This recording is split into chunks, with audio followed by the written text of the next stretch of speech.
বাংলাদেশ জাতীয়তাবাদী দল বিএনপির ভারপ্রাপ্ত চেয়ারম্যান জনাব তারেক রহমান কর্তৃক ঘোষিত রাষ্ট্র কাঠামো মেরামতের ৩১ দফা প্রচার ও ৮৮ যশোর ৪ অভয়নগর বাঘারপাড়া বসুন্দিয়া নির্বাচনী এলাকা থেকে বিএনপির মনোনয়ন প্রত্যাশী ফারাজি মতিয়ার রহমান এর পক্ষে বিশাল জনসমাবেশ অনুষ্ঠিত হয়েছে। আজ ২০ সেপ্টেম্বর বিকালে নোয়াপাড়া ইনস্টিটিউট মাঠে পৌর বিএনপির সভাপতি আবু নঈম মোড়লের সভাপতিত্বে জনসমাবেশ অনুষ্ঠিত হয়। জনসমাবেশে প্রধান অতিথি হিসাবে বক্তব্য রাখেন ৮৮ যশোর ৪ সংসদীয় আসনের মনোনয়ন প্রত্যাশী অভয়নগর থানা বিএনপির সভাপতি ও শ্রমিক দল কেন্দ্রীয় কমিটির সহসভাপতি মতিয়ার রহমান ফারাজি। এ সময় অন্যান্যের মধ্যে বক্তব্য রাখেন নোয়াপাড়া পৌর বিএনপির সাধারণ সম্পাদক রেজাউল করিম মোল্লা, নোয়াপাড়া শিল্পাঞ্চল আঞ্চলিক কমিটির শ্রমিক দলের সভাপতি রবিউল হোসেন। সমাবেশটি সঞ্চালনা করেন থানা বিএনপির সাংগঠনিক সম্পাদক কামাল হোসেন ও স্বেচ্ছাসেবক দলের সভাপতি হাবিবুর রহমান মোল্লা। এ সময় বক্তারা মতিয়ার রহমান ফারাজিকে ৮৮ যশোর ৪ সংসদীয় আসনের দলীয় মনোনয়ন দেওয়ার জন্য দাবি তোলেন। দাবি বলতে চাই যে আমরা যদি অভয়নগর উপজেলাবাসী সংঘবদ্ধভাবে আমরা বাংলাদেশ জাতীয়তাবাদী দলের কাছে আমরা যদি ফারাজি মতিয়ার রহমান ভাইয়ের পক্ষে আমরা মনোনয়ন চাই এবং আন্দোলনের মাধ্যমে তার মনোনয়নটা আমরা যদি ছিনিয়ে আনতে পারি, আগামীতে অভয়নগর উপজেলার যত সমস্যা আছে তার মাধ্যমে ইনশাল্লাহ করতে পারবো। তাই আমি সবার কাছে উদাত্ত আহ্বান রাখতে চাই যে আপনারা আসুন, আমরা অভয়নগরবাসী ঐক্যবদ্ধ হই এবং ঐক্যবদ্ধভাবে আমরা তার মনোনয়ন ছিনিয়ে আনার চেষ্টা করি। গত ৪৪টি বছর আমাদের এই অভয়নগর থানা থেকে আমরা ধানের শীষের কোনো প্রার্থী আজকে পর্যন্ত আমরা পাই নাই, যে কারণে আমরা দাবি করব, আমরা চাই যে অভয়নগর থানা বিএনপির সভাপতি যে মতিয়ার রহমান ফারাজি আগামীতে সংসদ নির্বাচন করবে। এখন থেকে ১০ দিন আগে ভারপ্রাপ্ত চেয়ারম্যানের নির্দেশে আমাদের মহাসচিব সাহেব আমাদের ৩ জন প্রার্থীকে ঢাকায় ডেকে নিয়ে গিয়েছিলেন। সেখানে ডেকে নিয়ে উনি বলেছিলেন যে ধানের আপনারা ৩ জন এক হয়ে এখন থেকে ধানের শীষের কাজ করবেন, প্রার্থী কে হবে এটা পরের বিষয়, কিন্তু মাঠে আপনারা ৩ জন এক হয়ে ধানের শীষের কাজ করবেন।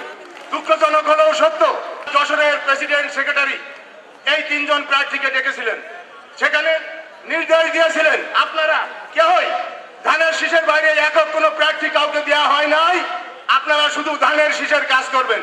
কিন্তু আমরা দুঃখজনক হলেও দেখলাম যে বাঘারপাড়ায় এককভাবে মিছিল মিটিং চলতেছে। আমরা কোন রকম কোনো মিছিল মিটিং অভয়নগর থেকে করি নাই এবং আজকের এই জরুরি ভিত্তিতে মিটিং করার কারণই হচ্ছে যে একটি লোক তাকে আমরা শুনতেছি তাকে নাকি নমিনেশন দিয়ে দিয়েছে।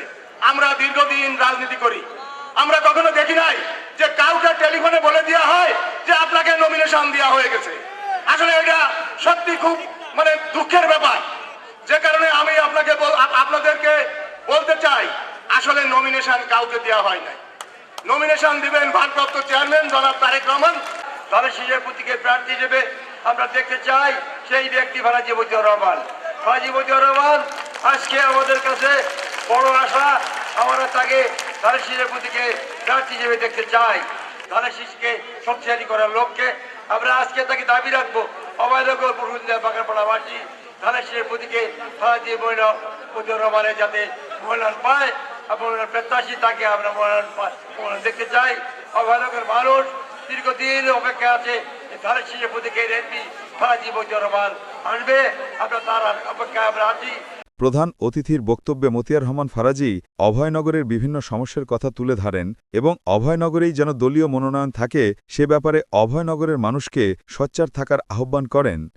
এই সমাবেশে আমরা বলতে চাই, আপনারা জানেন আমাদের প্রিয় নেতা তারেক রহমান উনি বারবার বলছেন যে অবিলম্বে জাতীয় নির্বাচন দিতে হবে, কিন্তু একটি সংগঠন তারা কৌশল করে এই জাতীয় নির্বাচনকে বিলম্বিত করার জন্যে যারা ১৯৯৬ সালে এই ফ্যাসিবাদের দোসরদের সাথে আতায়াত করে এদেশে বাংলাদেশ জাতীয়তাবাদী দলকে চিরতরে উৎখাত করার চেষ্টা করেছিল, সেই সংগঠনটি আবার নতুন করে ষড়যন্ত্র শুরু করেছে। তারা পিআর পদ্ধতিতে আজকে জাতীয় নির্বাচন করতে হবে এমনি ধরনের এদেশের ৯৯% মানুষ যে বিষয়টি আদৌ অবগত না, এই পিআর পদ্ধতি সম্পর্কে এদেশের মানুষের কোনো ধারণা নেই। এমনি ধরনের একটি অপরিচিত একটি বিষয় নিয়ে তারা আজকে বাংলাদেশের এই রাজনীতিতে আবার ফ্যাসিবাদের দোসররা যাতে ফিরে আসতে পারে সেই পরিবেশ সৃষ্টি করার জন্য তারা চেষ্টা করছে।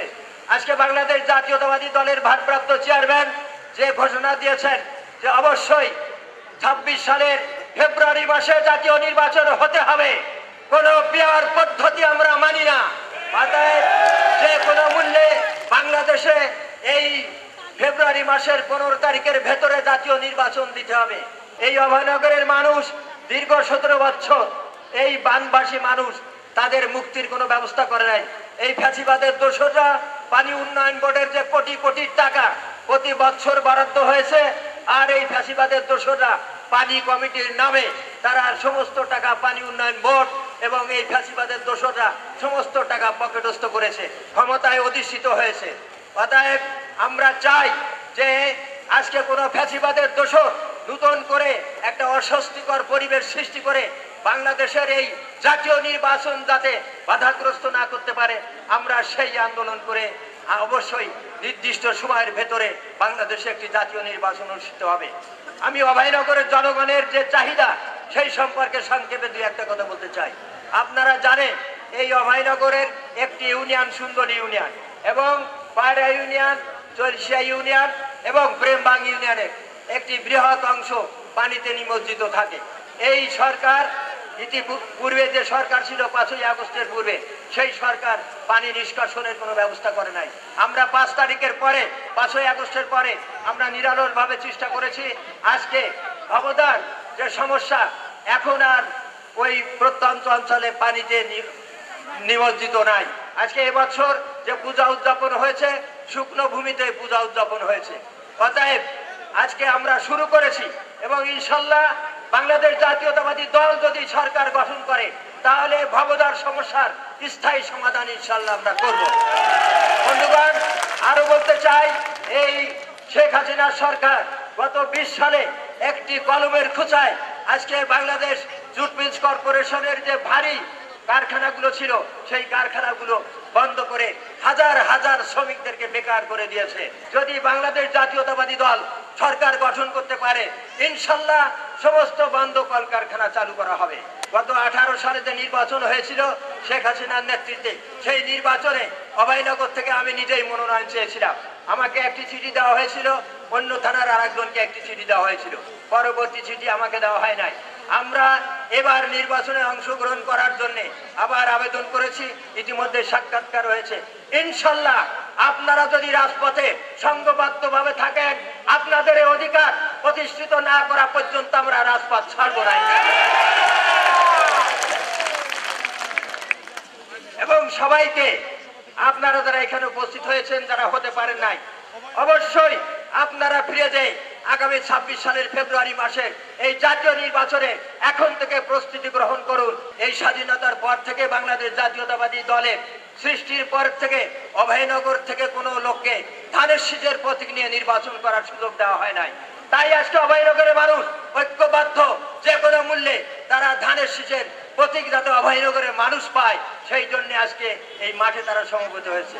তাদের এই আশা আকাঙ্ক্ষা যাতে প্রতিফলিত হয়, আজকে মিডিয়ার ভাইয়েরা এখানে আছেন, আপনাদের ক্ষুরধর লেখনির মাধ্যমে সচিত্র প্রতিবেদন করে এই জনগণের দাবিকে আপনার দলের শীর্ষস্থান পর্যন্ত আপনারা পৌঁছে দেবেন। এই কথা বলে সবাইকে ধন্যবাদ দিয়ে আমি আমার বক্তব্য শেষ করছি। আল্লাহ হাফেজ। সমাবেশ শেষে একটি মিছিল নমাপাড়া বাজার প্রদক্ষিণ করেন।